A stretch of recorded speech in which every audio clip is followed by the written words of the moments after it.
Doutor Paulo? Pois não, pronto. Está acontecendo um problema? Já está gravando. Está gravando? Sim. Muito bem. Bom dia, estamos iniciando as sessões da segunda turma ordinária da quarta Câmara, a primeira sessão. A primeira sessão não presencial que fazemos nesses anos de CARF, em função dos programas que todos conhecem. São as sessões da manhã do dia 16 de junho de 2020. Eu agradeço a presença de todos os colegas que estão aqui, os conselheiros da nossa turma, e que eu faço a apresentação de um por um agora a partir da bancada de julgamento de sessões presenciais, que quando são declinados os respectivos votos. Então, o primeiro que eu chamo é o conselheiro Marco Rogério.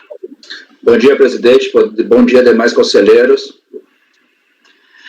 Conselheiro Leonardo Luiz Pagano Gonçalves. Bom dia, presidente. Bom dia, meus pares. Bom dia a todos. Conselheiro Evandro Correia Dias. Bom dia, presidente. Bom dia, demais colegas. Conselheira Júnia. Bom dia a todos. Sessão. Conselheiro Murilo. Bom dia, presidente. Bom dia, demais conselheiros. Conselheira Paula. Bom dia, presidente. Bom dia a todos, colegas. Conselheiro Luciano. Bom dia, Deus. Bom, feita a apresentação dos componentes da bancada de julgamento, nessa sessão virtual do mês de junho, vamos iniciar com o primeiro. Nós temos algumas sustentações orais, cujos nomes serão declinados ao longo da sessão, e vamos iniciar pelo item 1 da pauta, que é a relatoria do conselheiro Marco Rogério. Com a palavra, o conselheiro Marco Rogério não vai haver sustentação oral. Todos com acesso ao voto aí na pasta T? Bem, meu voto lá na folha 5 já tem um resumo, tá, senhor presidente, para agilizarmos, onde eu comento, é uma discussão de PERDECOMP, tá, a respeito de um DARF, e o contribuinte, na sua impugnação, fez uma alegação bem simples, até de uma folha lá de impugnação, de manifestação de conformidade, onde diz que aquele débito, que o crédito estaria disponível, que ele estava pleiteando na PERDECOMP. A DRJ fez uma análise até bem mais completa e disse, olha, não tem disponibilidade nenhuma. E aí, na peça recursal, ele entra novamente com o mesmo pedido. Partindo, acho que já pelo voto, né, a peça recursal do contribuinte também, ela não entra em nenhum mérito da matéria. Ele apenas diz que teve problemas e gostaria de retificar as declarações e por isso estaria pedindo dilação de prazo. Então, a matéria... Então, eu até comento, né, que note-se que a primeira manifestação do contribuinte, na sua inconformidade, ocorreu em junho de 2014, e até o momento desse julgamento não apresentou nenhum elemento comprobatório do que alegou na peça processual. Destarte, o total falta de previsão regimental e legal não há para se atender ao pleito do contribuinte, independente das alegações subsidiárias, muito tangenciais que na sua enxuta peça recursal. Por conseguinte, estou negando o provimento ao recurso voluntário.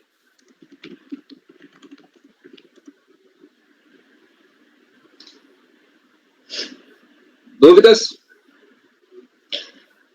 O contribuinte não apresentou nenhuma documentação, né, conselheiro Marco? Nenhuma, Paulo. Ele apenas pediu ampliação de prazo, tá, para poder retificar as declarações e tornar aquele débito disponível. Só que não trouxe nenhum documento, só isso. Em votação, o proposto do conselheiro relator é negar provimento. Conselheiro Pagano. Tendo em vista a falta de elementos probatórios, acompanho o relator. Evandro. Acompanho o relator.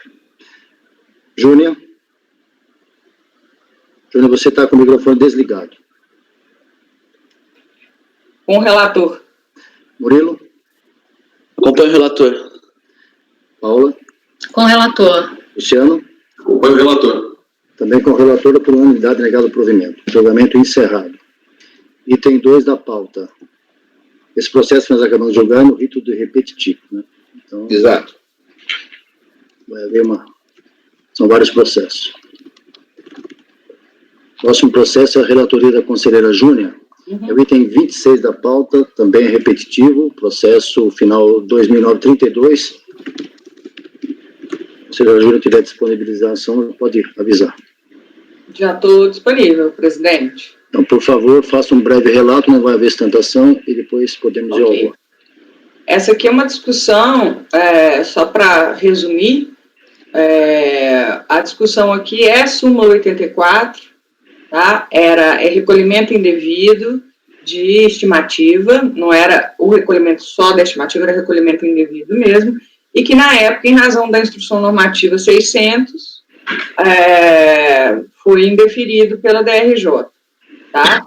Então, o meu voto está aí nas folhas 3, começa nas folhas 3, ele é bem sucinto, eu cito também o fundamento de um voto já da conselheira Ideli, mas basicamente que, como visto no relatório, a não homologação decorreu apenas da constatação de que o INDEB teria origem em recolhimento de estimativa mensal, que, por sua natureza, somente poderia ter sido utilizado no final do período de apuração em que houve o referido pagamento para dedução do IRPJ devido e para compor o saldo negativo de IRPJ do período na forma do artigo 10 da Instrução Normativa 600 de 2005. Este entendimento, por sua vez, restou superado pela edição da súmula CARF número 84, ao concluir que é possível a caracterização de indébito para fins de restituição ou compensação na data do recolhimento da estimativa. E aí eu transcrevo uma parte já de um voto, mas é um voto que, inclusive, antecedeu a edição da súmula, né, da conselheira Ideli. No presente caso, como já dito, foi analisado o decompo para utilização de indébito de IRPJ apurado em recolhimento de setembro de 2014. E a não homologação resultou apenas da impossibilidade de formação de direito creditório a partir do recolhimento de estimativas. Assim, o presente voto é no sentido de dar parcial provimento, provimento parcial ao recurso, para reconhecer a possibilidade de formação de indébitos em recolhimentos de estimativa, mas sem homologar a compensação por ausência de análise do mérito pela autoridade preparadora, com consequente retorno dos autos à unidade de origem. É como voto. A proposta, então, da relatora é devolver o processo à unidade de origem. Comentário sobre o assunto. Não se esqueça de ligar o microfone. Essa matéria já analisamos diversas vezes, Ciccone. Inclusive, ela é o rito que a própria turma adotou, né? Tendo em vista que o mérito propriamente dito não foi analisado do crédito. Então, o retorno da unidade de origem me parece ser necessário. Eu acompanho a relatora. Então, tá bom. Vamos colher os votos. O conselheiro Marco Rogério. Presidente, eu olhei aqui, o processo é só IN 600 mesmo, e nenhum reparo, acompanho integralmente a relatora. O conselheiro Pagano já declinou o voto. O conselheiro Evandro. Eu acompanho a relatora. Conselheira Júnior. Desculpa. Conselheiro Murilo. Acompanho a relatora. Paula. Com a relatora. Luciano. Com a relatora. Também por unanimidade. Próximo julgamento. Esse está encerrado. Item. É da Júnior ainda. Item 31. 33. CML. É isso, Júnior? Isso. Item 31 da pauta, contribuinte CML Indústria e Comércio Limitado. Relatoria de conselheira Júnior, da mesma forma, um breve relato e não vai haver sustentação oral. Só um minutinho, presidente. Sim.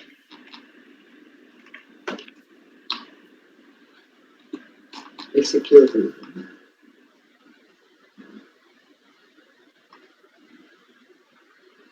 Tá. Podemos ir para o voto, folhas 3. Esse processo aqui, basicamente, o que o contribuinte está alegando é uma questão de nulidade. Ele passa uma boa parte do recurso dele questionando a falta de motivação do despacho decisório, porque era um despacho decisório eletrônico, tá? E aí ele fala que isso, enfim, só para resumir um pouquinho aqui os fatos, que agora eu relembrei, que isso afetaria a ampla defesa e etc., que ele não tinha nem como se defender, mas em relação ao mérito, ele reconhece que era, isso aqui é lucro presumido, que era uma discussão, ele estava pretendendo a questão da ampliação, ele discutiria, pelo que ele coloca que ele discutiria no judiciário E o crédito, a origem do crédito, portanto, seria a ampliação da base de cálculo do PIS e da COFINS, quer dizer que, na verdade, ele recolheu não pelo faturamento, mas por uma base de cálculo ampliada. Então, basicamente é isso. Em relação ao mérito, a origem do crédito seria essa, e uma boa parte do recurso ele questiona a questão da anulidade do despacho decisório, por ser um despacho decisório eletrônico, ele entende que não haveria motivação. Bom, então vamos lá. Nulidade por ausência de motivação. Alega recorrente que o fato das informações terem sido por ela prestadas em declarações fiscais não pode ser entendido com fundamento do acordo, sem que conste do despacho decisório o porquê dessa indisponibilidade. Sendo assim, tanto o despacho decisório quanto a decisão são nulos por ausência de motivação. Como se pode verificar, o inconformismo da recorrente se centra na maneira como foi fundamentado o despacho decisório, que foi considerada adequada pela decisão de primeira instância. Na visão da recorrente, o caráter vinculado do ato administrativo relativo ao despacho decisório exigiria uma motivação diferente daquela exposta no quadro, aspas, fundamentação decisão. Incorretas as alegações da recorrente, isso porque, como bem observado pela decisão recorrida, aspas, o despacho não deixa dúvida quanto à sua motivação. O fundamento, de fato, para a não homologação é a inexistência do crédito utilizado na compensação. Fundamento legal é, entre outros, o artigo 74 da norma 1430.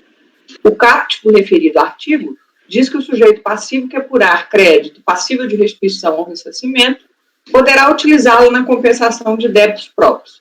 Isso significa que, se o sujeito passivo não apurar crédito passivo de restituição, não poderá fazer compensação. Portanto, a inexistência do crédito no PDCOMP é fundamento de fato legítimo e suficiente para a não homologação. O despacho decisório explicita de maneira fundamentada como se concluiu pela inexistência do crédito utilizado. Lá consta que o DARF apresentado como origem foi utilizado para pagamento de tributo declarado. Entre as informações neles apresentadas estão o valor original do débito, seu período de apuração e código de tributo. Não há que se falar, portanto, em cerceamento de direito de defesa. A contribuinte defendeu-se de forma coerente ao fazer alusões a situações hipotéticas que poderiam dar direito ao direito creditório, como a inclusão indevida de valores na base de cálculo e erro de fato na apuração do imposto. Tais alegações demonstram que teve conhecimento dos fatos e do direito pertinentes ao processo. O exame das declarações prestadas pela própria interessada administração revela que o valor total do crédito utilizado na compensação não existia, visto que já havia sido aproveitado para liquidar por meio de pagamento débito distinto anteriormente declarado. Sendo assim, não havia saldo disponível para suportar nova extinção, dessa vez por meio de compensação. É de se destacar que a DCTF, a teor do disposto no decreto 2124, em seu artigo 5º, parágrafo único, constitui instrumento de confissão e eventual retificação de valores deve ter fundamento os dados da escrituração contábil. Em suma, os motivos da não homologação residem nas próprias declarações e documentos produzidos pela contribuinte. Estes são, portanto, a prova e o motivo do ato administrativo. Aí eu transcrevo várias decisões do CARF sobre a legitimidade do despacho eletrônico e a motivação que o CARF vem aceitando o despacho eletrônico e entendendo que a motivação dele, embora sucinta, não caracteriza cerceamento de direito de defesa. Tá? Diante do exposto, rejeito a preliminar de nulidade.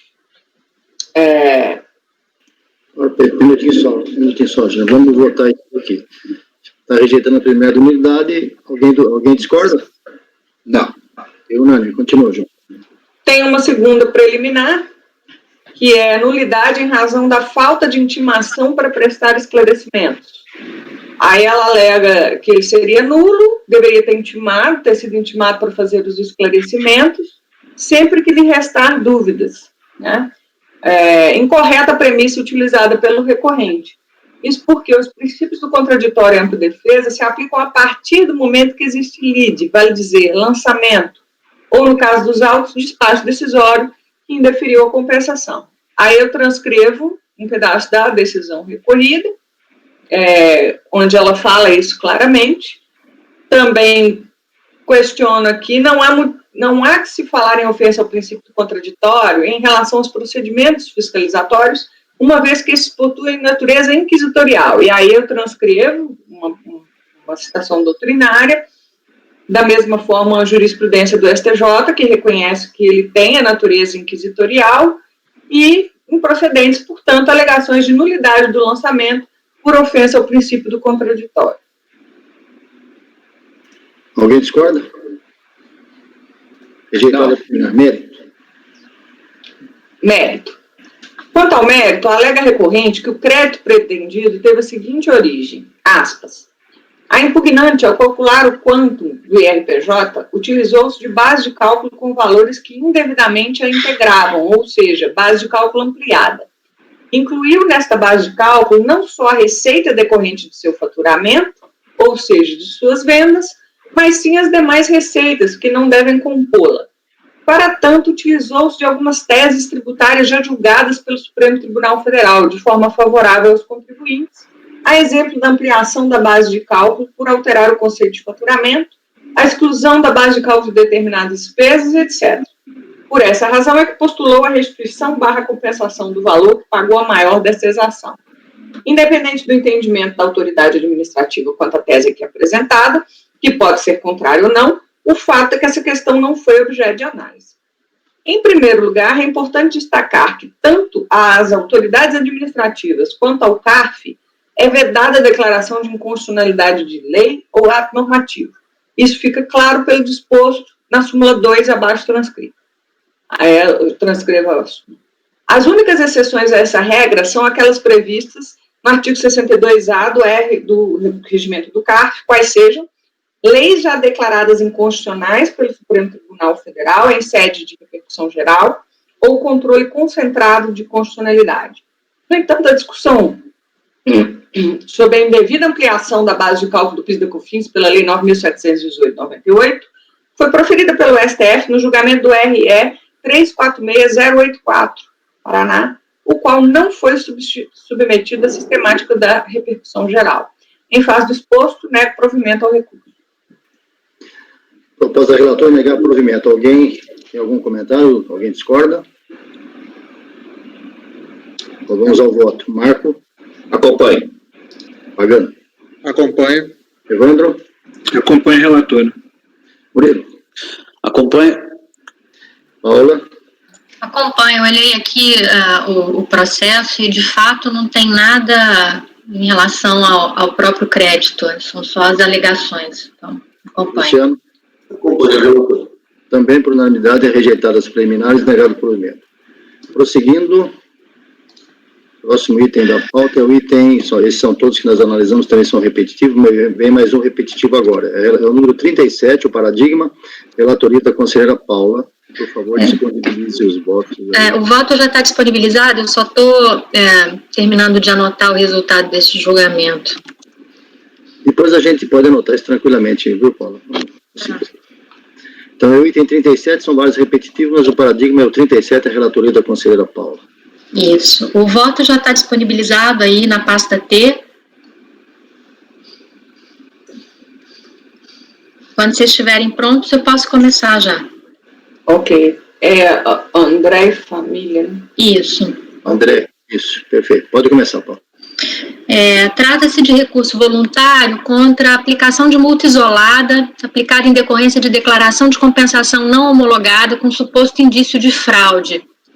Na declaração de compensação transmitida, a contribuinte informou como crédito o saldo negativo de contribuição social apurado no segundo semestre de 2015, formado exclusivamente por retenções na fonte. No entanto, não foi verificada em DIF nenhuma retenção na fonte sobre o Código de Receita informada, e a contribuinte, quando ela foi intimada a apresentar comprovantes e prestar informações, ela não fez. A fiscalização, por causa disso, entendeu haver fraude no procedimento e lavrou a multa qualificada. Na manifestação de inconformidade, a contribuinte alegou que foi enganada por um escritório de advocacia que teria vendido créditos tributários, alegando que eles poderiam ser utilizados na compensação de tributos federais, de responsabilidade da recorrente. E a recorrente apresentou esse contrato com esse escritório de advocacia e troca de e-mails com o referido escritório. A DRJ, quando analisou a manifestação de inconformidade, manteve a decisão da unidade de origem sob 3 fundamentos. Primeiro, que a ECF transmitida pela contribuinte não indicou apuração de saldo negativo de contribuição social, e sim contribuição social sobre lucro líquido a pagar. O crédito utilizado no PERDCOMP, que está em análise, não é crédito de terceiros, mas sim crédito oriundo de saldo negativo dessa contribuição social da própria recorrente, que se constitui de uma única parcela referente à suposta retenção na fonte efetuada pela empresa Suzano Papel e Celulose, incidente sobre hipotética receita de prestação de serviço recebido pela própria recorrente. E terceiro, que a linha A do inciso 2 do parágrafo 12º do artigo 74 da Lei 9.430 de 96 veda expressamente a extinção de débitos por compensação na hipótese em que o crédito seja de terceiros. Então, esses foram os fundamentos da decisão recorrida. No recurso voluntário, a recorrente alega que foi vítima de crime de estelionato praticado por esse escritório de advocacia, que a teria convencido ser possível utilizar créditos tributários de terceiros na compensação de tributos federais. Segundo, que não houve dolo de sua parte, que afastaria a multa qualificada. Em terceiro lugar, que o valor que é vedado pelo Supremo Tribunal Federal. Quarto lugar, que ela não impugnou as decisões que indeferiram os pedidos de compensação realizados, reconhecendo que as operações foram de fato efetuadas de maneira fraudulenta, mas não por ela, mas sim pelos representantes do escritório de advocacia contratado. E por fim, que as provas juntadas aos autos comprovariam sua boa-fé, e mesmo tendo assumido o risco de realização das compensações, tal fato não seria suficiente para a comprovação do dolo necessário para a qualificação da multa. Então, esse é o relatório. Vou passar para o voto.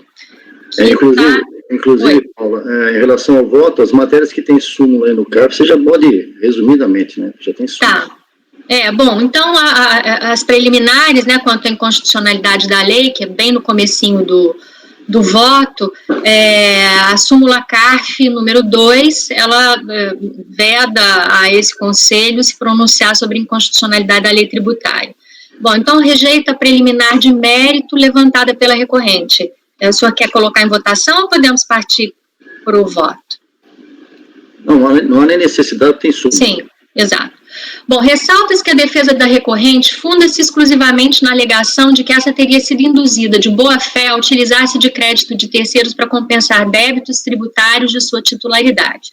Reconhece a recorrente que as operações foram, de fato, fraudulentas, mas que não teria responsabilidade sobre tais atos, vez que foi vítima de estelionato de escritório de advocacia, o que afastaria o dolo de sua parte. Ocorre que tal argumento é totalmente inócuo para afastar a aplicação da multa qualificada no caso. Em primeiro lugar, cumpre salientar que o artigo 74, parágrafo 12º, inciso 2, a linha A da Lei 9.430 de 96, deixa bem clara a impossibilidade de utilização de créditos de terceiros para quitação de débitos de outros contribuintes. No mesmo sentido, a IN 1717 de 2017, que regulamenta os critérios para apreciação de processos de restituição, de ressarcimento e de compensação de tributos administrados pela Secretaria da Receita Federal, estabelece em seu artigo 75, inciso 1º, que é vedada e será considerada não declarada a compensação nas hipóteses em que o crédito sejam de terceiros. Por isso, não é possível aceitar a alegação da contribuinte de que desconhecia a impossibilidade de utilização de créditos tributários de terceiros para quitação ou compensação tributária de débitos próprios. E mais, ainda que fosse possível alegar o desconhecimento da norma para descumpri-la, hipótese expressamente vedada pelo artigo 3º da Lei de Introdução às Normas de Direito Brasileiro, hoje em dia, uma simples pesquisa por meio de sites de buscas na internet afastaria qualquer dúvida porventura existente nesse sentido. Mas isso não é só.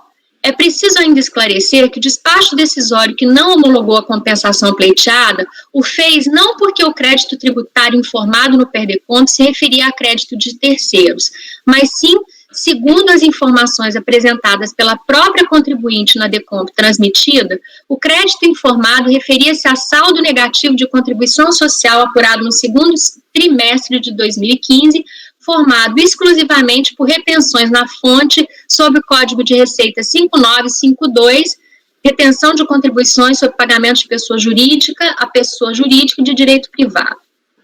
Ocorre que não foi verificada nenhuma retenção na fonte sobre o Código de Receita informado, INDIRF, e, mesmo após ter sido intimada a apresentar os comprovantes das retenções efetuadas em seu nome, a recorrente até o presente momento não o fez, e tampouco apresentou quaisquer argumentos que socorressem nesse sentido, limitando-se a atribuir a responsabilidade à escritório de advocacia contratada pela própria. Verifica-se igualmente que as informações constantes das declarações apresentadas à Secretaria da Receita Federal, DECOMPs e ISFs acostados aos autos, foram prestadas pela própria recorrente e contradizem o argumento de sua defesa apresentado em sede de recurso voluntário. Diante dos fatos, deve-se reconhecer a procedência do auto de infração para aplicação da multa isolada qualificada no caso, nos termos do parágrafo 1º e inciso 2º do artigo 75 da IN 1717 de 2017. E aí, o dispositivo estabelece o valor de 150%, o percentual de 150%, quando ficar comprovada a falsidade da declaração apresentada pelo sujeito passivo. Insta ainda a observar que a multa foi aplicada no percentual de 150% e não no percentual de 225%, como entendeu o recorrente, conforme anexo 1º do auto de infração. Aí eu coloco aí o trecho. Quanto ao pedido da recorrente de reduzir o valor da multa para no máximo 100% do valor do tributo indevidamente compensado, em virtude da falta de previsão legal que dê sustentação ao pleito realizado, não cabe a esse órgão julgador aplicar percentuais de multa de forma discricionária, cabendo apenas seguir rigorosamente os percentuais de multa previstos em lei para cada hipótese de sua incidência. Diante do exposto, voto por negar provimento ao recurso voluntário, mantendo a multa qualificada lavrada. É o voto. Algum comentário? Vamos à votação. Murilo, quer falar? Marco. Presidente, eu leio. Deixa eu resumir a proposta. Ela está rejeitando as preliminares e no mérito negando o provimento, inclusive mantendo a aplicação da multa. Ok? Pronto, Marco. Presidente, eu estava olhando o processo aqui enquanto eu acompanhava auricularmente a nova relatora e irretocável o voto dela. Só é um posicionamento também que eu já tenho feito na tribuna, lá no nosso colegiado, presencialmente. Então, acompanho integralmente. Continuando, Pagano. Acompanho. Evandro. Acompanho a relatora. Júnior. Acompanho. Murilo. Acompanho a relatora. Luciano. Acompanho a relatora. Também acompanho, então, por unanimidade, rejeitadas as preliminares e no mérito negado o provimento ao recurso voluntário. Julgamento encerrado. Continuando, vamos agora ao item 40, deixa eu ver aqui, item 54, relatoria do conselheiro Leonardo Luiz Pagano Gonçalves, Associação Saúde da Família. Também é um repetitivo. E o Pagano já não vai haver sustentação oral. O Pagano, você pode disponibilizar o voto e o relatório, resumidamente, e ao voto. Tá? O voto já está disponível. Pasta P. Pode começar, Pagano. Pode começar, né? Então, esse aqui vai ao relatório e ao voto em seguida. Sim, o relatório. Trata-se de um recurso voluntário, né, interposto contra a Corte da RJ, que decidiu manter o despacho decisório integralmente e não reconhecer o crédito de RI-Fonte sobre aplicações financeiras. Tá? Aqui é uma matéria que já é conhecida por nós, né, que a contribuinte ela fez um pedido, né, de restituição de RI-Fonte sobre aplicações financeiras, né, na qual ela entende que ocorreu o pagamento indevido, né, porque ela se classifica como uma entidade de assistência social, motivo pelo qual ela entende que é imune ao pagamento, né, à retenção do imposto de renda na fonte. O despacho decisório, ele simplesmente negou o direito à restituição e não homologou a compensação devido ao fato de que ele entende que no âmbito do processo administrativo, não existe a competência para a discussão da constitucionalidade, né, de dispositivo ou norma, e que haveria, naquela época, dispositivo expresso determinando, afastando a imunidade, né, do IR-fonte sobre aplicações financeiras. Tá?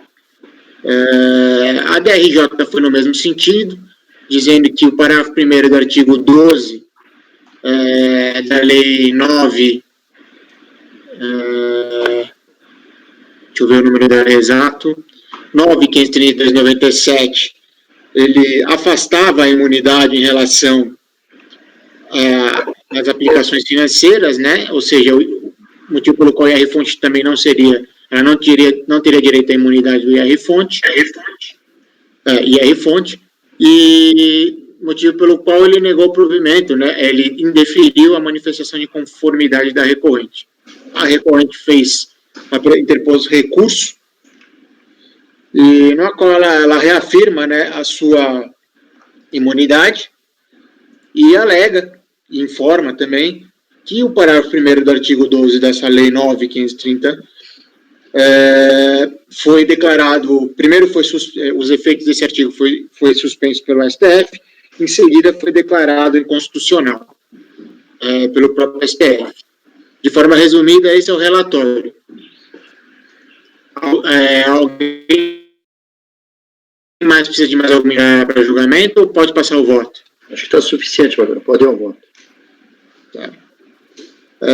A recorrente alega que recolheu indevidamente o IR-fonte sobre aplicações financeiras de renda fixa nos anos de 2002 a 2005, e que, como é uma instituição social sem fins lucrativos, conforme certidões do Estatuto Social de folhas 6, 7 e 9 dos autos, estaria imune do referido imposto nos termos do artigo 150, inciso 6 da Constituição Federal. Para tanto, transmitir a DICOMP, objetivando o aproveitamento da retenção indevida de IR-fonte, referente aos anos calendários 2 e 5, um valor de 282 mil, pertinente ao crédito de IR-fonte sobre a aplicação financeira da entidade, e fez a compensação do crédito com débitos constantes no processo administrativo objeto de DICOMP. Diort exerou esse parte decisório, não homologando as compensações declaradas, afirmando que a lei não estende a imunidade para rendimentos e aplicações financeiras de renda fixa e que não cabe apreciação de alegações constitucionais de lei ou atos normativos neste âmbito administrativo. Em seguida, a DRJ decidiu manter o despacho decisório por entender que não existe previsão legal que conceda imunidade da IR-fonte sobre obrigações financeiras, inclusive utilizou especificamente o parágrafo 1º do artigo 12 da Lei 9.532/97 para afastar a alegação de que a recorrente seria imune de pagar IR-fonte sobre aplicações.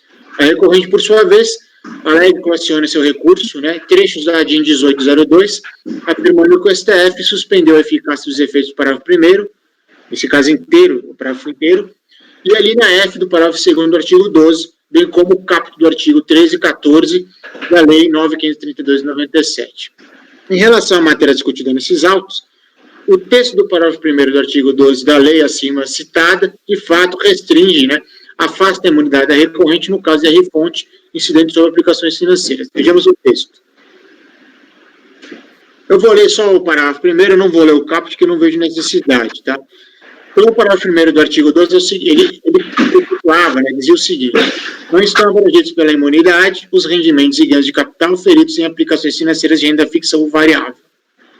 Entretanto, a ADIM 1802 declarou inconstitucional o parágrafo 1º do artigo 12 da Lei 9.532/97. Vejamos o trecho do voto do acórdão de número 12.01.003.195, proferido pelo STF, abaixo transcrito, onde declarou a inconstitucionalidade do parágrafo 1º e da linha F do parágrafo 2º do artigo 12 da Lei 9.532/97. É necessário fazer a leitura ou pode pular? Não precisa fazer a leitura, não, Pagano. A gente está acompanhando o seu voto aqui, pode seguir. Perfeito. Da leitura do trecho acima mencionado, entendo que a recorrente está com a razão. Eis que a norma que afastava taxativamente a imunidade da IR-fonte incidente sobre aplicações financeiras foi declarada inconstitucional pelo Pretório Excelso, que extirpou o dispositivo do ordenamento jurídico para afastar o alcance da vedação constitucional de tributar, prevista no inciso 6º do artigo 150 da Constituição Federal, aos rendimentos e ganhos de capital feridos em aplicações financeiras de renda fixa ou de renda variável. Sendo assim, como as instâncias anteriores não reconheceram o crédito por entender que a lei não estendia imunidade para a IR-fonte sobre os rendimentos e aplicações financeiras de renda fixa, contrariando a decisão do STF, que vai no sentido contrário, bem como por não existir qualquer informação nos autos de que a recorrente não seria uma entidade imune ou que tenha deixado de cumprir quaisquer dos requisitos previstos nas alíneas vigentes do parágrafo 2º do artigo 12 da Lei 9.532/97 e dos artigos 9º e 14º do CTN, entendo que o recurso voluntário deve ser provido para reconhecer o direito creditório de pagamento devido e a refonte no importe de R$ 38.288,42. Tal decisão me parece ser a mais adequada, eis que exigir qualquer prova da recorrente relativa ao cumprimento dos requisitos para exercer a imunidade neste momento processual restaria a inovação da motivação e dos fundamentos jurídicos para indeferir o crédito e a compensação, bem como acarretaria a supressão de instância e cercearia o seu direito de defesa. Pelo exposto e por tudo quanto processado nos autos, conheço o recurso voluntário e dou provimento para reconhecer o crédito. Esse é o meu voto inicial. Bom, a proposta do relator, então, é dar provimento. Ele também fez o voto alternativo, vocês estão acompanhando, né, para conversão em diligência. Então, eu vou primeiro colocar em votação essa proposta inicial, que é do Pagano, no sentido de dar provimento, e, se for o caso, se ele for vencido nessa votação, a gente vai para a segunda parte do voto. Então, antes disso, se alguém quiser fazer algum comentário... Eu gostaria só de tecer um destaque no meu voto, presidente. Que, diferentemente de dois votos anteriores que foram proferidos também por mim, de minha relatoria, cujo qual eu mantive, ou seja, neguei provimento ao recurso, nesse caso, eu encontrei fortes indícios e provas robustas de que a entidade, naquela época pelo menos, era uma entidade imune. Era uma entidade de assistência social imune. Foi por isso que eu fui nesse sentido, de aí sim, tendo em vista a prova da imunidade, aplicar as regras, né, que foram postas pelo julgamento do STF na ADIM. Por isso que eu estou dando provimento nesse caso, tá? Eu só estou ressaltando que há provas, como eu disse logo no início do meu voto, que ela é uma entidade imune. Bom, ok. Apenas o Murilo manifestou o desejo de falar. Eu vou lembrar que existe aí o aplicativozinho aí para colocar a informação que a pessoa quer falar. Então, como o Murilo já se manifestou, vou abrir a palavra para ele. Murilo, um comentário. Só antes de tratar do mérito do caso, tem uma observação, conselheiro Pagano, na folha 5, quando você faz referência à ADIM 1802, entretanto, a ADIM 1802 declarou inconstitucional o parágrafo 1º do artigo 12 da lei tal, né? Vejamos o trecho do voto vencedor do acórdão aí 1201, proferido pelo STF. Eu acho que aí... Quais são as folhas aí, Murilo? A folha 5.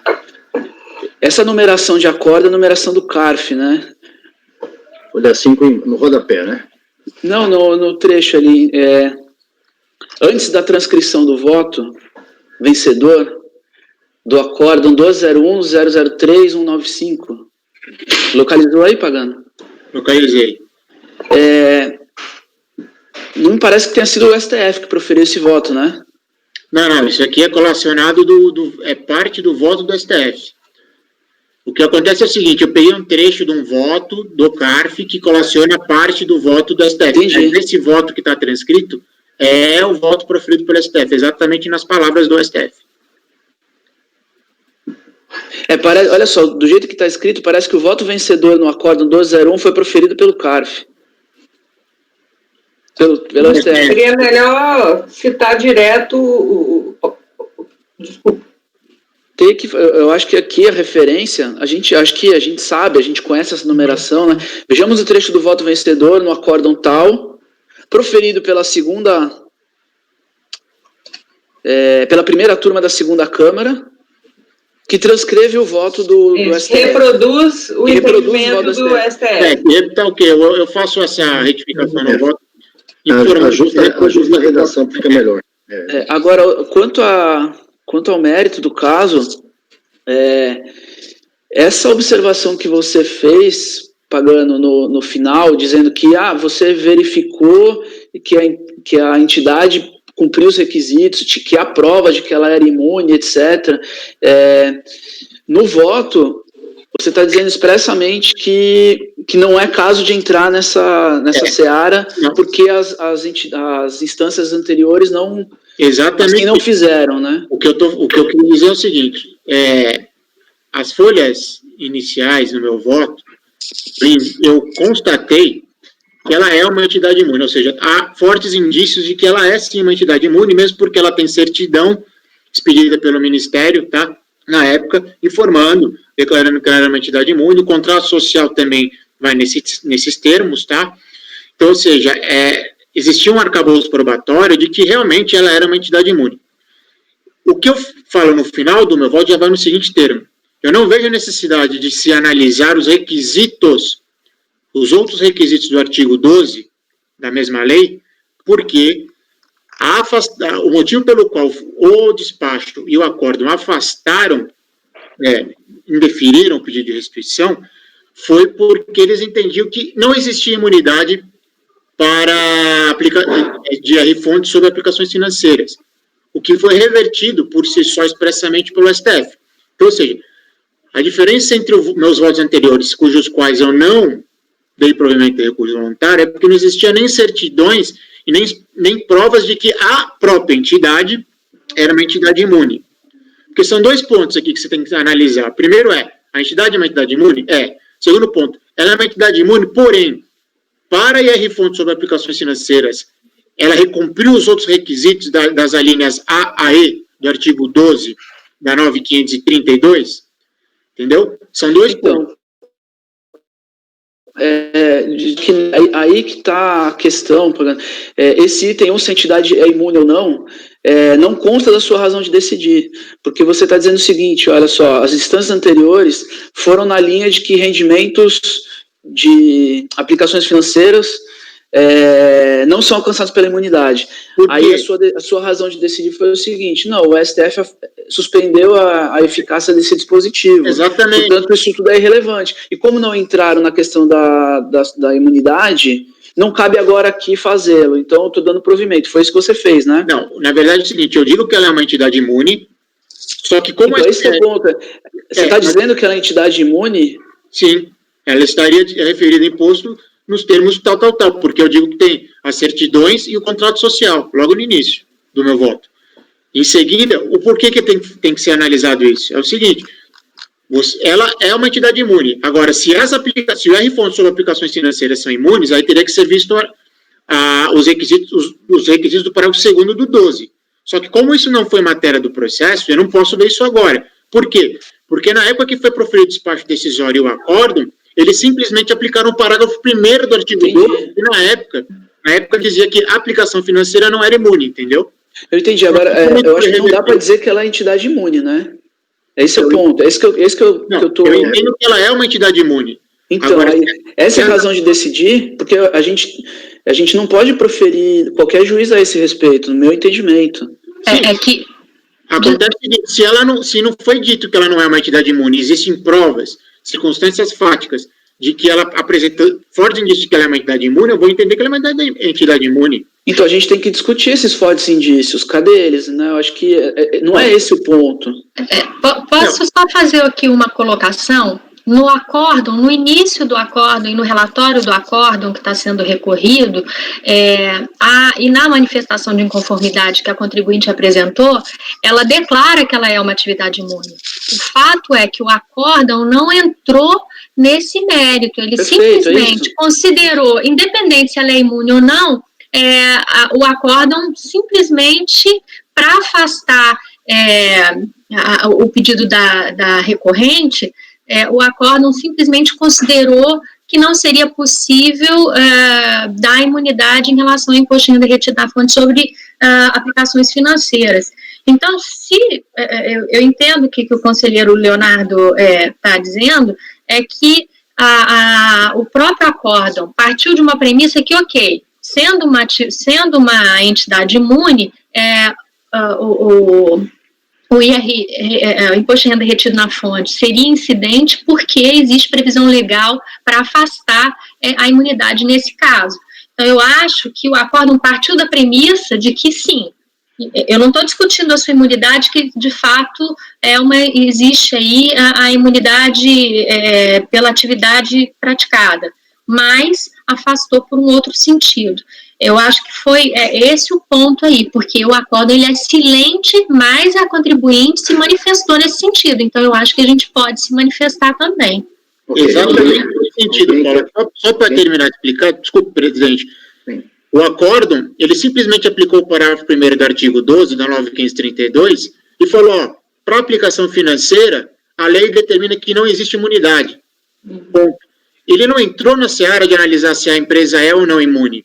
Ela se declara imune desde o início, desde a compensação. E isso não foi analisado no processo em momento algum. É isso, esse é o ponto, Pagano. Como isso não foi analisado no processo em momento algum, eu concordo que partiu-se da premissa de que ela é imune para dizer o seguinte, olha, independente se é imune ou não, tem uma disposição aqui que afasta. Quer dizer, essa discussão aí de quem alegou que é imune é ela. As instâncias anteriores não verificaram. O que eu acho é que a gente aqui não pode dizer, ela é imune. É isso que eu acho que ela não... Eu acho que você não fez isso, Pagano. Você disse que fez, mas no seu voto não me parece que tenha sido isso. Deixa eu fazer um balanceamento da situação. Independentemente, Pagano, eu também concordo com o Murilo. Nós não podemos dizer peremptoriamente que ela é uma entidade imune. Essa informação veio dela e... Não, pessoal... Deixa eu completar, por favor, só um minutinho. Mas você encaminhou o seu voto, me parece, no sentido de que, independentemente de ser imune ou não haveria tributação, a fonte não estaria incluída nesse rol de situações aí. Então, foi por isso que você estaria dando provimento. Se ela, independentemente dela ser imune ou não, é isso que você está colocando ou não é isso? Não, eu estou falando que há indícios que ela é imune, porque tem a certidão do César, que é a certidão expedida pelo Conselho Nacional de Assistência Social do Ministério da Previdência e Assistência Social. Não, pera só um pouquinho, Pagano. Deixa eu avisar para vocês. Pessoal, existe um aplicativozinho, uma mãozinha, aí vocês colocam para mim saber cada um o que quer falar. Mas eu só vou completar aqui, Pagano, dizendo o seguinte. Qual foi o motivo de ser denegado o direito creditório? Eles negaram o direito creditório com a aplicação do parágrafo 1º do artigo 12, que dizia, na época, antes de ser declarado inconstitucional, ele dizia realmente que a aplicação financeira, e a reforma sobre a aplicação financeira, não era considerada atividade imune. O STF foi lá e reformou esse parágrafo 1º do artigo 12, dizendo, não, isso também é imune. Então, ou seja, o fundamento do despacho decisório e do acórdão caiu por terra, o STF disse que é imune. Então, conselheiros, essa é a posição do relator. Exatamente. Agora, tem outro ponto que foi levantado pelo Murilo. Eu tenho provas, se vocês forem verificar na folha 6 e 7, consta a certidão do César. O que é a certidão do César? É a certidão obrigatória emitida pelo Ministério da Previdência e Assistência Social, na qual, após um processo administrativo, ele declara que aquela entidade é imune, e ela apresenta essa certidão. Você entendeu? A outra coisa, o estatuto social dela também aponta que ela é requerente de uma entidade governamental e sem fins lucrativos. Ou seja, ela tem provas aqui, ela tem provas de que ela é uma entidade imune. Tanto é que o acórdão não entrou nisso, nem a DRI, nem o despacho decisório, porque isso não se discutiu nos autos, porque ela já aprovava naquela época que ela, como entidade, era imune. O porquê que foi negado o direito dela à restituição do R-fonte? Porque existia o parágrafo 1º do artigo 12 naquela época que falava expressamente que sobre aplicações financeira não existia imunidade, porque se considerava uma atividade extra à atividade essencial da empresa, ou seja, da entidade social. O STF foi lá e falou assim, não, o parágrafo 1º é inconstitucional. Ele reverteu esse dispositivo falando, não, o IR-fonte, as aplicações financeiras de entidades sociais também são consideradas imunes. Então, por isso, a espinha dorsal, tanto da fundamentação do despacho como do acórdão, ela caiu por terra, porque foi declarada inconstitucional. Você entendeu? Alguém quer falar? Brevemente. Júnior, talvez. Vai, Júnior. Não, é só para ficar mais claro, para a gente limpar aqui. O que é a LIDE? Ela foi lá e falou, ok, existe R. A autoridade administrativa poderia ter falado, você não tem direito, porque você não é imune, e além disso, você não tem direito, porque ainda que você fosse imune, a lei fala desse jeito. A autoridade administrativa, quando ela definiu o motivo do indeferimento, foi simplesmente porque ela está partindo, isso na minha opinião, ela está partindo do pressuposto, ou pelo menos ela não apontou esse problema, e ela deveria ter apontado, caso ele existisse, e partiu já para a segunda questão, ou seja, partindo do pressuposto de que é isso, a LIDE se circunscreve a essa questão. Eu acho que é só isso, enfim, já estou até adiantando aqui, eu não sei, eu acho que é desnecessário falar de comprovação pagana. Por quê? Porque a autoridade responsável sequer mencionou qualquer coisa nesse sentido. Ok. E ela deveria ter mencionado. Ninguém vai falar mais nada, vou colher os votos. A proposta inicial do pagano, então, é dar provimento ao recurso em função de tudo isso que já foi comentado. Marco, Gélio. O Evandro pediu, acho que não pediu, não? Tá. Evandro quer falar? O Evandro levantou a mão aí. Evandro quer falar? Esse é um processo, salvo engano, de restituição e compensação, né? Embora o despacho não tenha se pronunciado a questão da imunidade da empresa, eu acho que a gente não pode ser tão rígido a esse processo ao ponto de você dizer que ela tem direito quando ela não atende aos requisitos. Então, independente se o despacho lá tocou nesse ponto, um dos requisitos para que ela tem que comprovar que é imune para poder ter direito à restituição. Senão a gente vai chegar ao absurdo aqui de dar restituição para uma empresa que não atende os requisitos.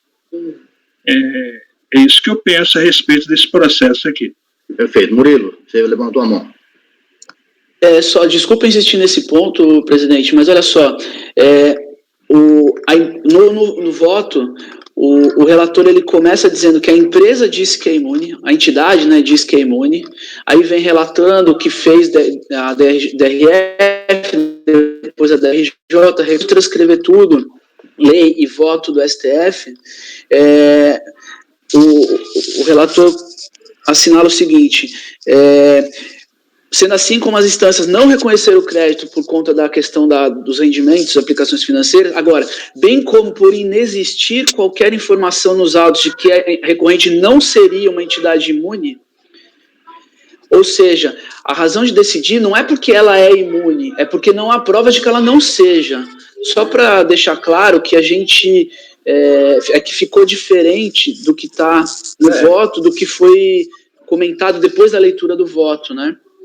E ainda fala, só para concluir rapidinho, ainda fala que o seguinte, não me parece adequado exigir provas de que é imune neste momento. Então, quer dizer, toda aquela questão da certidão que foi mencionada, que existe no processo, etc., o próprio voto está dizendo que é irrelevante. Então, é isso que eu quero separar, o que foi dito do que está escrito, só isso. Muito bem, alguém vai falar mais? Então, vou colocar, alguém quer falar? Marco, quer votar? Quer falar? Então, fala. Já que eu vou votar, presidente, é o seguinte, eu estava olhando aqui o processo, tá? E ele... na realidade, assim, a discussão inicial foi a questão da imunidade, porque na época estava vigente aquele artigo lá sobre... foi antes da decisão do STF, tá? Aí a DRJ, antes da decisão do STF, julgou, e a DRJ até faz um compilado sobre, na época, seria indevido essas receitas financeiras, tá? Aí, devido os rendimentos e ganhos, né, e que não seria imune, e mesmo assim também faz uma análise material do direito, tá? A decisão do DRJ, ela parte aqui, alega ainda, né, que o contribuinte efetuou pagamentos na fonte de duplicidade, e assim faz jus ao montante pago maior e devido. Ou seja, aparentemente, há duas discussões aqui. O contribuinte tenta pleitear a imunidade e também ele está alegando outros valores nesse processo, tá? Então, o contribuinte faz duas alegações nesse processo, que ele é imune, tá? E que ele pagou em duplicidade esses valores de fonte. Ou seja, então nós estaríamos aqui não só discutindo a imunidade nesse processo, tá? Então, a DRJ, ele trouxe, inclusive, a discussão, o próprio contribuinte trouxe, tá? Ele trouxe uma tabela, tudo mostrando que pagou em duplicidade esses valores de fonte, etc. Então, há duas matérias nesse processo, a discussão da imunidade do contribuinte e pagamento indevido. Então, eu acho que seria muito falta de cautela nossa nós não aprimorarmos essa informação no processo. Tá? Então, assim, eu estou lendo agora a decisão, transcrevendo a decisão da RJ. Alega ainda o contribuinte que efetuou pagamentos de imposto de renda na fonte em duplicidade. E assim faz jus ao montante pago a maior o devido. Tá? A discussão aqui é imunidade. Para maior pagamento indevido, o contribuinte deveria ter apresentado uma tabela demonstrativa dos pagamentos efetuados em duplicidade e acompanhado da escrita fiscal com os lançamentos demonstrativos de fato. A documentação apresentada de folhas 400 a 800, ou seja, ele trouxe documentação, não comprova qualquer retenção indevida ou pagamento indevido ou a maior de fonte sobre aplicações financeiras. Então, há outras matérias aqui, além da discussão da imunidade. Tá? Então, é um processo grande, então é difícil de olhar todo o processo aqui, mas pela decisão do DRJ e os relatórios da decisão do DRJ e o próprio relatório do Pagano, o Pagano traz ali no relatório dele que a decisão do DRJ foi basicamente em cima da questão da imunidade e a discussão da constitucionalidade ou não. Mas há outras discussões aqui nesse processo. Marco, Então, foi exatamente... Ele recorreu. Não tem discussão sobre isso, ele não recorreu sobre isso e a DRJ e o despacho não entraram sobre o mérito do crédito. Eu acho que você está entrando em uma outra seara, eu não sei qual processo você está. Não, mas é isso que eu estou lendo, a decisão do DRJ. Marco, Fala. só um minutinho. De qualquer maneira, eu acho que a gente já amadureceu bem a ideia, a posição. Nós temos que prosseguir no julgamento, porque senão a gente não consegue, não dá para analisar esse processo. Você acabou de falar, eu acabei de ver o processo, realmente é bastante grande, e me preocupa, assim, eu já estou até antecipando minha posição, me preocupa, o Evandro fez uma colocação bastante interessante, é uma situação muito delicada para se decidir assim, de forma, porque aí caiu aquela, o Supremo decidiu aquilo, o resto não se leva em conta. Eu acho que tem que se levar em conta, sim, se o contribuinte efetivamente seria imune ou não, se ele se enquadra, a instituição se enquadraria naqueles requisitos. Então, como o Pagano desenvolveu já um voto alternativo, no sentido até de buscar essas informações, para melhor instruir o processo, eu acho bastante interessante a ideia do voto alternativo do Pagano, mas de qualquer forma, eu vou colocar em votação a primeira posição do conselheiro, o relator, que é no sentido de dar provimento ao recurso. Então, eu peço ao conselheiro Marco Rogério que decline o seu voto, por favor. Bem, pelos motivos já expostos, até pela própria discussão na posição anterior, eu acho que esse processo precisa ser trabalhado, e eu já olhei aqui o voto alternativo, né, eu entendo que uma diligência é o mais aplicável a esse caso concreto, então eu diverjo do nobre relator propondo uma diligência. Conselheiro Evandro. Eu acompanho a divergência. Conselheira Júnior. Com a divergência. Conselheiro Murilo. Acompanho a divergência. Conselheira Paula. Só fazendo uma consideração, eu vou acompanhar o relator, porque analisando aqui o acórdão, eu entendo que o acórdão não entrou em outros méritos, ele fez só duas considerações. Não acho que partiu da premissa de que a sociedade era de fato de assistência social, então eu vou acompanhar o relator nesse caso. Conselheiro Luciano. Acompanho com a divergência. Eu também vou com a divergência, então vamos ao voto alternativo do conselheiro Pagano, que vai declinar aí por uma resolução, pelo que a gente está vendo. Pagano, por favor, ao voto. Continuando com o seu voto. O presente processo trata de pedir restituição e composição de crédito e compra, e em momento nenhum foi alegado pela fiscalização que a recorrente não seria entidade imune. Tanto a redespacho como o acórdão recorrido fundamentaram a decisão na linha de que não são imunes de R-fonte os rendimentos sobre aplicações financeiras nos termos do parágrafo 1º do artigo 12 da 9.532 de 97. Por tal motivo, não foi aberto nos autos qualquer possibilidade de manifestação por parte da recorrente para que pudesse comprovar documentalmente seu direito à validação constitucional de tributário. Desta forma, até o presente momento, a análise dos requisitos previstos no parágrafo 2º do artigo 12 da 9.532 de 97, bem como os artigos 9º e 14 do CTN, para a igualdade de imunidade, não era matéria a ser discutida nos autos. Pois bem, ao compulsar os autos, verifiquei que as folhas 3 e 7, que constam a certidão do CESA e a certidão emitida pelo Conselho Nacional de Assistência Social do Ministério da Previdência Social e Assistência Social, que apontam que a recorrente é entidade beneficente de assistência social.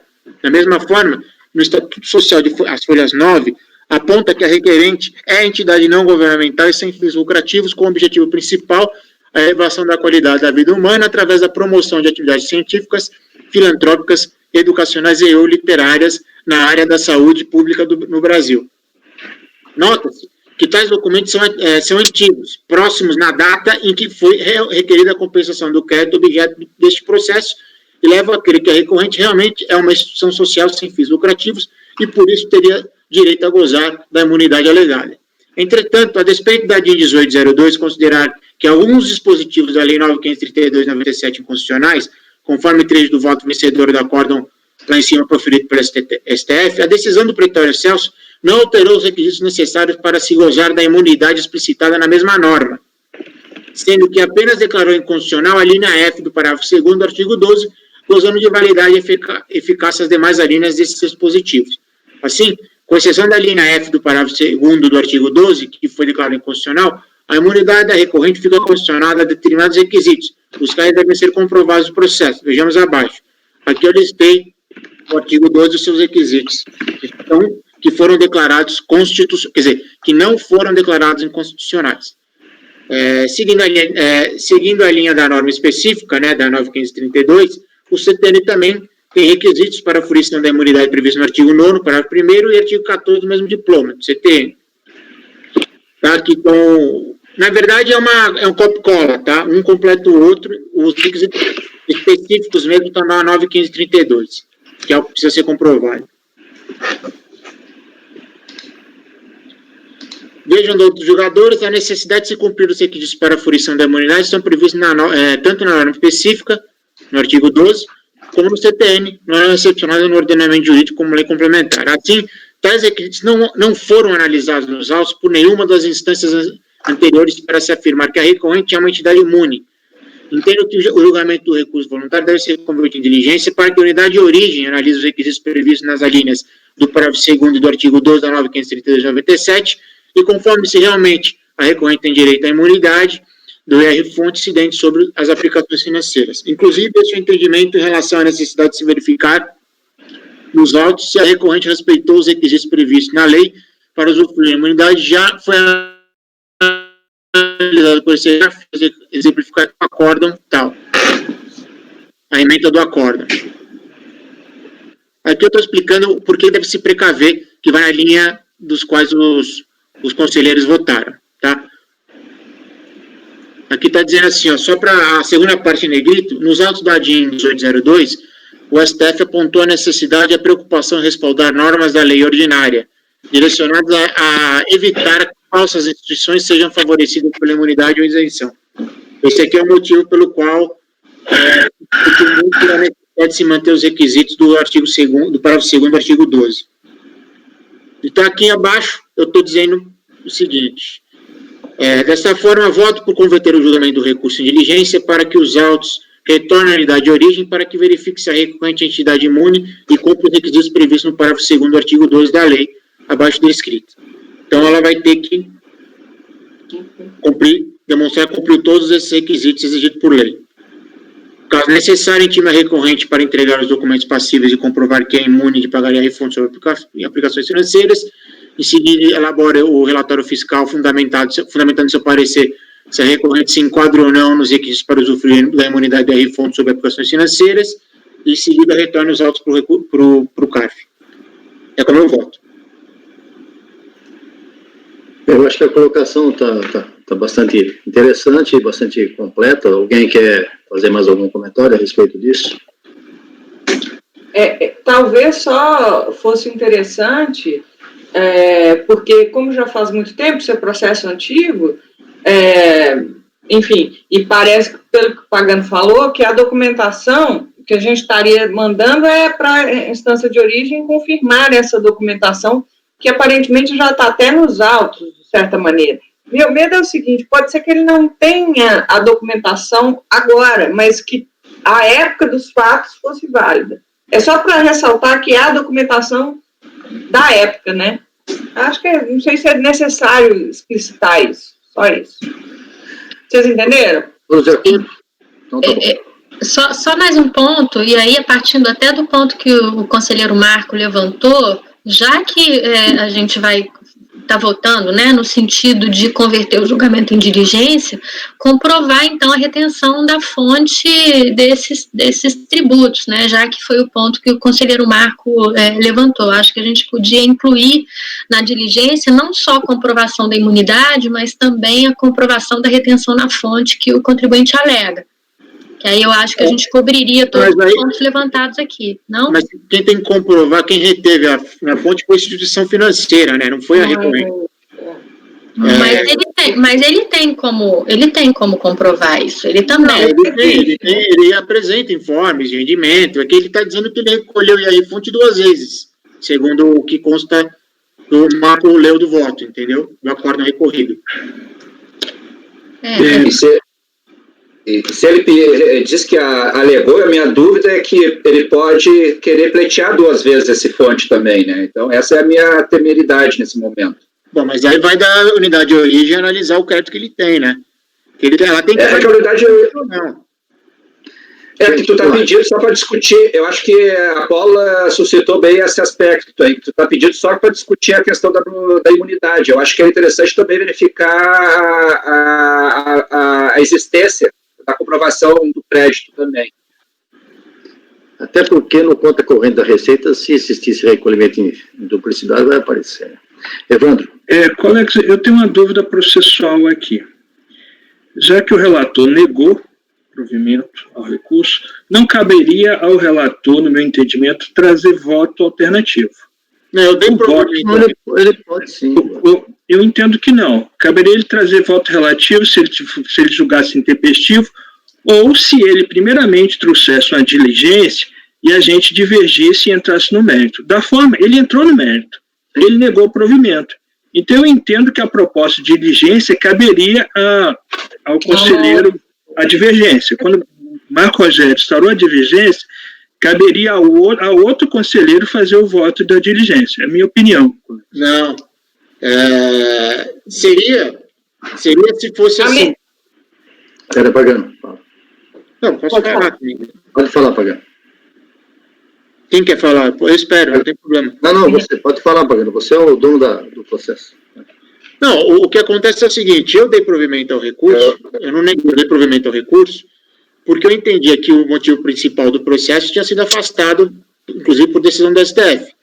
Então, eu dei provimento. Vocês abriram divergência, não concordaram que simplesmente haveria necessidade, né, simplesmente não poderia ser dado provimento porque só pela decisão do STF, então vocês entenderam que haveria necessidade de se comprovasse os requisitos, foi isso que eu entendi. Inclusive, só Pagano e Evandro, eu coloquei já comecei até a fazer uma minuta aqui da decisão, né, para pauta, para ata, e coloquei exatamente nesse sentido, vencido em primeira votação, o relator e a conselheira Paula, e depois ele refez o voto dele e partiu para o sentido de que vai converter em diligência. Eu não vejo nenhum problema nesse sentido. Eu entendo que não seriam 2 votações no caso, que estaria resolvido com a primeira votação. Presidente. Sim, Marco. Presidente. Pode falar, Marco. Pode falar. Presidente, e demais, assim, esse assunto, a gente já teve essa discussão presencialmente. Presidente, assim, a gente já teve essa discussão presencialmente e o Evandro, no meu entender, está correto. A gente tem que apresentar votos alternativos quando é uma prejudicial, tá? Onde a gente pode estar discutindo alguma coisa que derruba o processo. Então, se tu apresentar uma prejudicial, tu tem que apresentar um voto alternativo. Agora, se tu entrou no mérito, o voto alternativo não é teu. Ele pode é designado um voto vencedor, tá? Pode aproveitar esse voto alternativo do Pagano, que ele já fez aqui, tá? Sem problema nenhum. Mas, nesse sentido, o Pagano, ele tem que apresentar um voto de mérito e a posição dele morre aí. Então, se tu divergiu para dizer que dando diligência, não os votos vencedores, então, tem que escolher. Marco, pera um pouquinho. Eu concordo, eu estava vendo o regimento aqui, nesse momento, de fato é só em questões preliminares. No caso, ele já foi ao mérito, de fato, seria essa situação. Não teria que ele teria que ser feito só numa situação de preliminar, e não fosse o caso do mérito. Ele já foi no mérito, ele não pode rever essa posição de mérito. Eu estou de acordo com você. Como você, e com o Evandro também, eu agradeço a posição. E como você fez a divergência inicial, eu vou lhe dar a incumbência de fazer o voto de resolução, tá bom? Ok? Então, julgamento encerrado. Eu me ofereço que fazer o voto, se o Marco se declinar, se o presidente aceitar. Tá bom, Evandro, faz então, que o Marco já está com outras coisas para fazer. Então, o conselheiro Evandro faz o voto vencedor, convertendo esse julgamento em diligência e incluindo na diligência tudo aquilo que pode até usar o voto alternativo, vai ficar muito bem feito, por sinal, e incluindo até o que a Paula colocou, né? E mais alguma coisa que a gente achar que é interessante. Murilo, vou tomar liberdade de utilizar seu voto aí, Pagano. Tá. Só observar aqui, a gente já enfrentou essa matéria, eu fui relator em processos da pauta de novembro, a gente enfrentou exatamente essa situação e o que a gente pediu na época foi praticamente um reprocessamento do pedido, porque o fundamento que foi utilizado já estava sem vigência. O Supremo já tinha suspendido a vigência do dispositivo já fazia muito tempo. Então, o que a gente solicitou ali foi praticamente um reprocessamento do pedido, tá? Então, só para dar uma ideia aí da linha da diligência, ok? Muito bem, ninguém mais tem nada a falar, então a decisão é no seguinte sentido: por maioria de votos, vencido o relator e a conselheira Paula, convertido em diligência com o voto vencedor do conselheiro Eduardo, ok? Intervalo de atenção na gravação no CARF, intervalo de 5 minutos, são 10 horas e 30 minutos, voltamos às 10h35. Por favor, parar a gravação, por favor. Ok, interrompendo a ligação.